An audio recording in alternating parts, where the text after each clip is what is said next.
Thank you, Jeff, and good evening to everybody. I'm excited to be with you. I wish it could be in person, but I'm proud of you. The show has to go on. So, Shamim, good for you, for your persistence. It's a good cause. And thank you, Jeff, Barbara, all of you for being here and for all that you do. I do want to say a word about the Colonel and about Viola Davis, but first I want to thank you, all of you at the Institute for Nonviolence, because you've been at this hard work for more than 20 years, and I think it's probably never been more important than it is right now. What we're living through as a nation and as a community right now is tough stuff. And at the root of the solution is more peace and less violence, less hatred, more relationships, more communication, more healing, more understanding, more tolerance, more love, and that's what you guys do. All day, all night, in the toughest of circumstances. I have always been proud of the work of the Institute, but really never more so than now. And I know you've had some really hard days and nights in the past 6 months. And so as your governor, I want to say thank you on behalf of all the people of Rhode Island. And I know it's hard, and here you are trying to raise money to keep the doors open. I just would ask you to keep going, because I think that what you've been preaching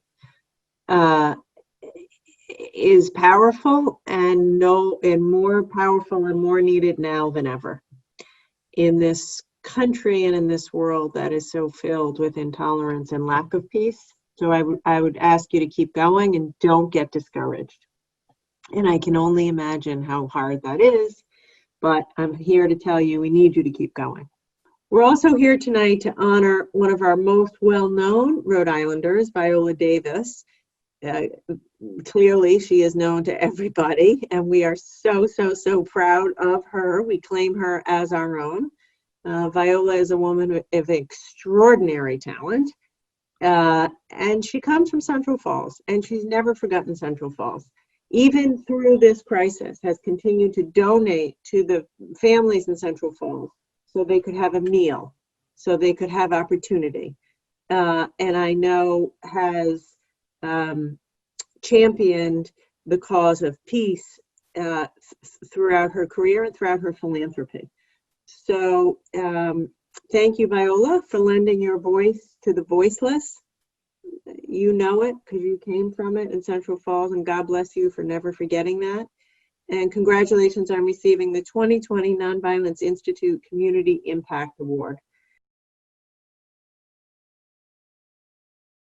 The Nonviolence Institute presents the 2020 Community Impact Award to honor a person that is making a measurable impact on our vibrant Rhode Island community. Impact can be measured in a variety of ways, from volunteerism, support of our community partners, and innovative business models that support building the healthy, beloved community. Ms. Viola Davis has impacted the state of Rhode Island and its communities in many ways through her philanthropy and by continually supporting Rhode Island community partners working to make a difference in our beloved community.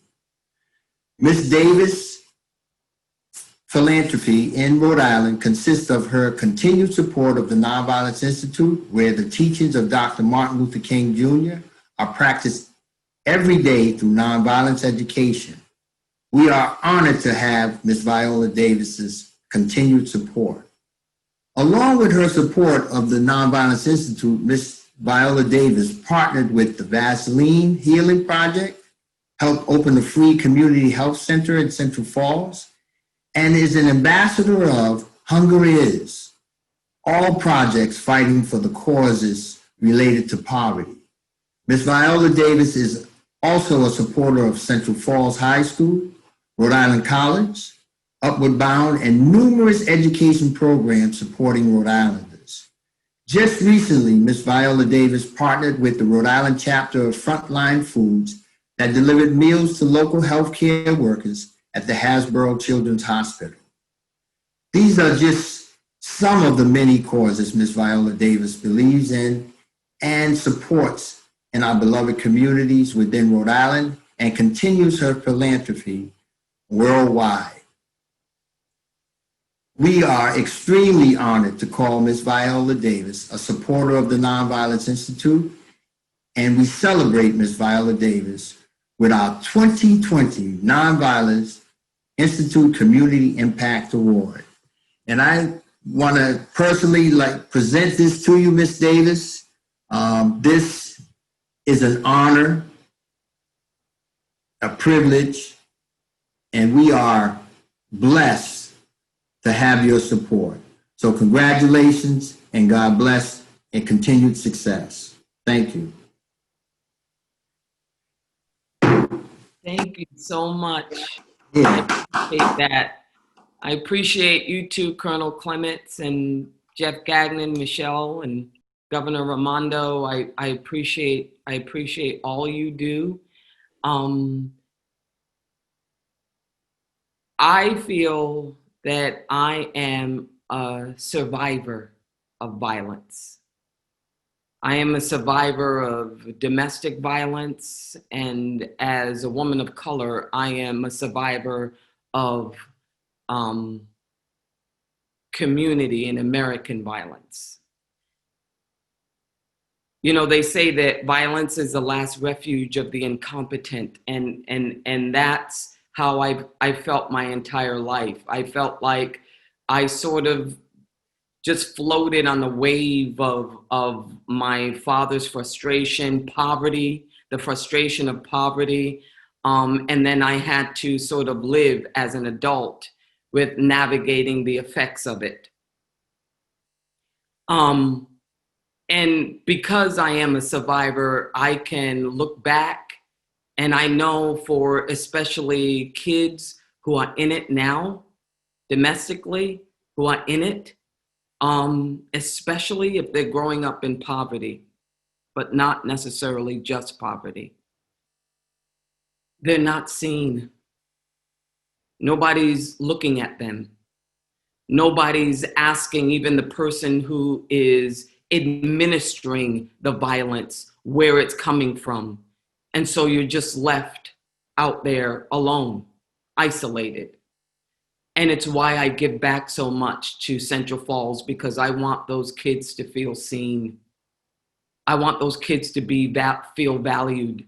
I don't want them to feel like there's anything that they have to give or do to even deserve that worth and that value. They already have it the moment they came out of the womb. I know that even struggling in food poverty situations with, schools that don't have even the supplies or the books, me just being there, seeing them, speaks volumes. It would have spoken volumes to me. And as far as the impact of violence in terms of systemic racism, and we know all of that. We know Jim Crow. We know the Black codes. We know the mass incarceration of Black men. And we know we've seen George Floyd with the knee on his neck. And Ahmaud Arbery being shot multiple times while he's jogging, and Breonna Taylor and Sandra Bland. And we can go on. And those constant barrage of images and that constant knowledge of history of that violent past has made such an impact on Black and brown communities that people don't see and acknowledge. And once I got to any level of notoriety, the one thing I said was, I see it and I notice it. And I can't dismantle it on my own, but I can do my part. You could plant a seed, you don't know how it's going to grow, but you have to plant it. And that's why I give to even the Thespian Society. My sister Dolores created that Thespian Society. And, people don't even know the power of the arts, the power of these Black and brown kids who can even express themselves, to be able to have a conduit to express themselves. Being in constant conversation, even with Mayor Diosa, and understanding all of the the issues just within Central Falls community. It's, you know, it's not just a struggling community out of nowhere. It's taking a lot of decisive policies and systems that have been put in place to make it what it is today. But the beautiful thing is the Nonviolent Institute. You have no idea the impact that you're making. You know, you don't have any idea of how you're basically throwing a rope into a friggin' ocean where people are drowning and they can't even keep a nostril above water, because that's how it feels to experience trauma after violence, okay? So you don't understand how much you're saving people.